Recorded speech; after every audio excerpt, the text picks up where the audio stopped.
Assalamu alaikum wa rahmatullahi wa barakatuh. Hello Uganda. Are you ready? Should we begin? Now ladies and gentlemen, do you remember the days when your parents or grandparents used to say President Museveni should be in power for as long as he wants, kasatwebaka? When you used to say, if you have fuzite bimalamu,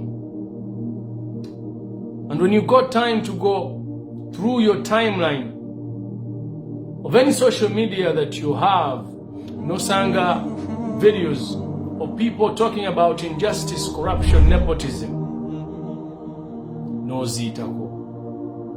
But when you found videos of Rihanna, Cardi B, Beyonce or Drake, no ziwobude. I am so happy today that this is happening. Because now you go to bed, you wake up, sleep again, you wake up again, and because you have nowhere to go, the only thing you're doing is to reflect on what is happening in the country. Which is why most of you are now paying attention. Because most members of parliament want to take 10 billion shillings. Now, do you remember the days when President Museveni wanted the age limit bill to go through? Now what he did, yakwata sente dana azikanyugira member of parliament. Most of them took it.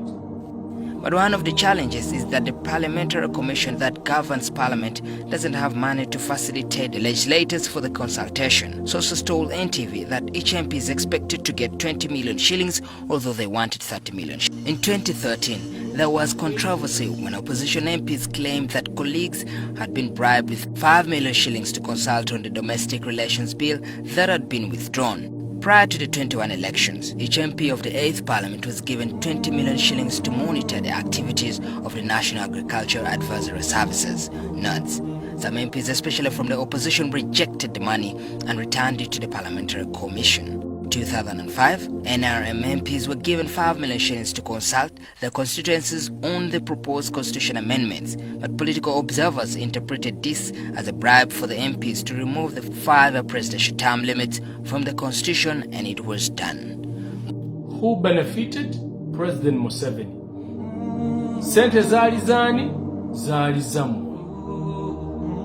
Today, the supplementary budget kusente zemuli mu kuoganira mbo member of parliament abasinga ze bagala otwala bingi byayogibwako. Yafuna sente ezisuka mu trillion enamba. Era simanyi lwaki mu bannamawulire temunaba kuvaayo kutangaza eggwanga limu kyekituufu ekigenda mu maaso. Fenesira kituufu mu kaseera kano tulina obuzibu bwa covid mu ggwanga, naye tuveeyo twogere ekiri mu ggwanga nti olunaku olwo lwennyini paalamenti yayisa bajeti ya buwumbi 284 obw'okulwanyisa ekirwadde kino. Mu ssente ezo mwalimu obuwumbi 104 obwagenda minisitule y'ebyobulamu, mwalimu obuwumbi 59 obwagenda mu minisitule ya disaster office of the prime minister, mwalimu obuwumbi 6 obwagenda minisitule ya ICT and national guidance, mwalimu obuwumbi 2 obwagenda mu KCCA, kamu nga kagenze ministry ng'akamu kagenze ng'akamu kagenze mu authority, mwalimu obukadde obuwumbi 35 bwagenda mu local government nga bwakugenda mu districts ez'enjawulo okuyamba districts ez'enjawulo okuddukanya emirimu egy'okulwanyisa ekirwadde kino ekya corona. Naye ebyo byonna nga tubitadde ku mabbali. Ku lunaku olwo paalamenti eyisa supplementary budget ya buwumbi 4 under classified expenditure okugula classified military equipment. Ekyo nga temukyogerako. Now okujjako nga siwulidde bulungi, but in this era, in these times, when we are supposed to be vigilant, ku kirwadde kino kiri mu kututawaanya, why would someone purchase equipment ez'okulwana okujjako ng'ekigendererwa kye kyakusigala mu buyinza? In fact, I want to show you this video again. Kibayingira mu mutwe nti President Museveni tali mukolera mmwe. Tali. You wake up sometimes and feel, you know what, this is too much for me. This is too much. You don't feel appreciated enough. It doesn't matter because I'm not working for. I'm working for myself. I'm not working for other people. I'm working for my grandchildren, for my children. Gweda kikwasa nnaku that when other governments in Ghana zijjawo okusasula ku masannyalaze n'amazzi. Again, the Ghana Water Company Limited and the Electricity Company of Ghana have been directed to ensure the stable supply of water and electricity during this period.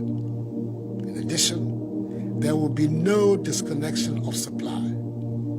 Furthermore, government will absorb the water bills for all Ghanaians for the next 3 months, i.e. April, May, and June. The day they put a curfew, abamasanyalaze n'amazzi batandika okusala. Tekikwasa nnaku. When the Kenyan government abakulembeze bo beetemako ssente ewaffe bamemba ba parliament babakanyugidde ssente mbu bazitwale. Tekikwasa nnaku. When governments like Rwanda ziri mu gezaako. Of Kenya's bicameral parliament, Justin Muturi and Ken Lusaka, have now followed the president's example and announced that they will also be taking a voluntary 30% pay cut for the next 3 months in a bid to join hands in the fight against the coronavirus pandemic. They have called on the National Treasury CS Ukuriatani to establish a mechanism where such monies will be channeled. At the same time, Speaker Muturi has confirmed that he is yet to receive a request from the National Assembly's leadership requesting for a special sitting to deliberate some of the proposals made by President Uhuru Kenyatta to cushion Kenyans from the economic vagaries of the coronavirus.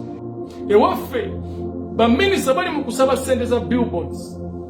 Minister n'asaba sente mbweza social media ne bamubuuza zaaki nga ne answer tasobola kugiddamu. Tonight.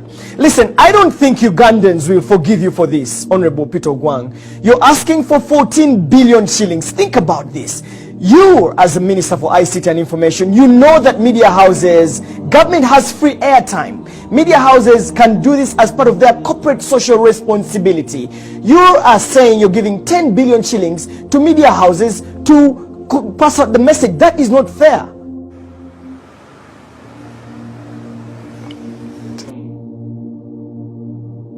You are giving so much charity. You are giving so much money, foodstuffs. Ofono bondo n'avayo n'agamba nti ab'omu kyalo temugenda funa. Gavumenti esobola kugaba mmere mu ggwanga lyonna mu kiseera kino kubanga gavumenti terina busobozi obumala. Omuntu ali mu kyalo oba abantu abali mu byalo banyigirizibwa naye bo balinaako engeri kubanga oyinza okugenda kunoga doodo. Ekisinga n'okwasa ennaku mwaba mu kyalo ne health sector yammwe ate kati yeeyongedde kuvundira ddala. Kyokka ate n'emmere tebagenda gibawa. Mbu lwakuba mulima. Ekisinga okwasa ennaku ekirala.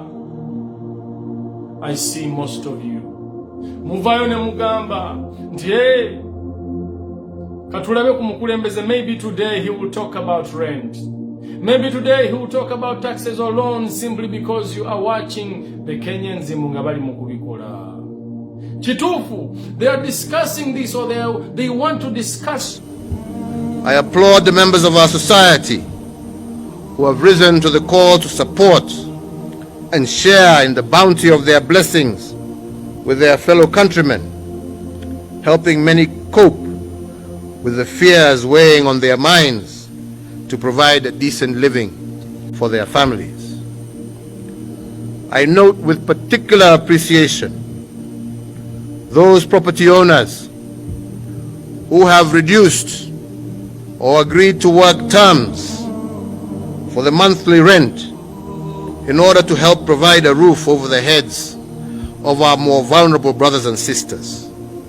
And in that regard, I wish to urge all others to emulate this great example. But the difference is,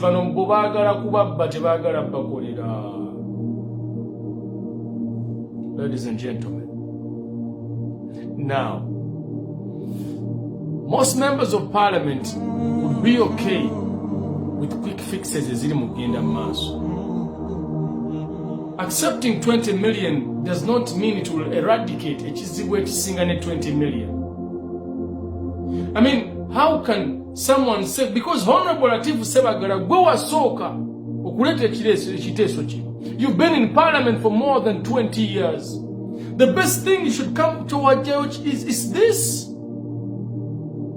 Abantu bali mubba kuba kuyingira munda naye mbu ate mwagala kuzifuna. Musomesa abantu. Ladies and gentlemen, the major problem of Africa, it is not that we are poor, but because our mindset, we don't value it, we degrade ourselves so much. And there was an etujivako. I don't care if you know too much about nyege nyege.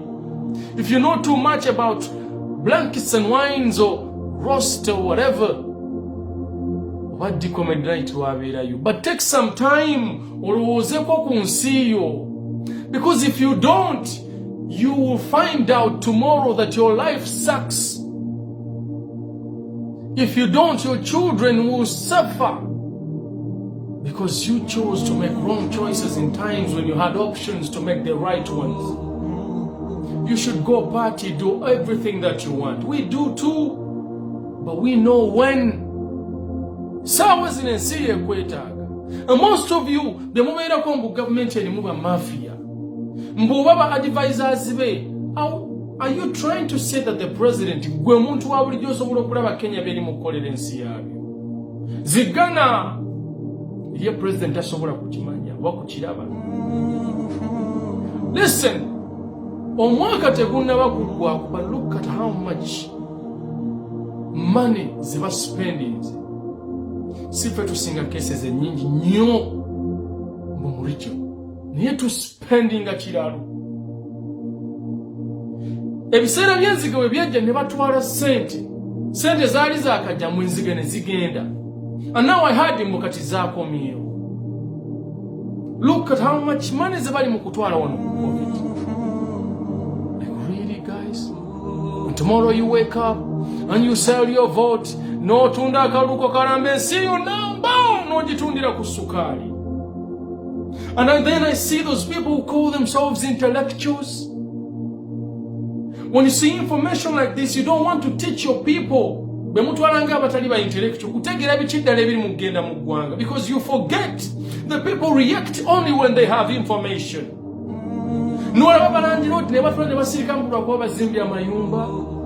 But you forget nti omusolo nga Muhammad Nseko gwayogeddeko gugenda kujjiramu. Nti gyerese gye gino wammanga 30% of rental income tax gye eyagala rental income tax wa 30%. Amakulu bw'oba ocharginga omuntu rent buli mwezi wa miliyoni emu, government eyagalako emitwalo 3. Ndowooza mumpuliriza kakati bano bannagenda ebweru okuba ekyeyo, ozimbye obuyumba bw'abapangisa, buli kayumba k'abapangisa si kisaakaate kyonna, buli kayumba ka mupangisa gavumenti eyagalako ebitundu 3 ku buli 100. And then you will want to strain the tenants, and then they will get strained amayumba bagaveemu, either gabeerawo nga makalu oba onyigirizibwe oleke buli tenant abeeremu asasule sente z'asula. So intellectually nakatina kiruya. You see, I am so happy that this is happening because it is exposing this government. It is also exposing you to the many problems ezibadenga mu ggwanga temuzifaako simply because weekend obadde otera n'ogendako awutu n'okola kyolunaku ne luggwako. Did you know that if these problems started in Africa, abakulembeze abamu abo bandizze paka ate mu nsi zino gye bandibajjanjabidde? Is that what you want? Mutemwagala kubeerako nga mulinako amalwaliro ge muli proud of. Temwagala kubeerako nga institutions muli proud of them. But because these institutions were individualized, President okujjako nga yayogedde yokka ebintu ebisinga tebikolebwa. Ladies and gentlemen, I'm sorry I might sound so rude, but I am so happy this is happening. Eri abo bonna ababadde nga batayagala kuyiga bafunemu ekyokuyiga. Eri abo bonna abaali batafa ku ggwanga lyabwe mutandika odditunuulira.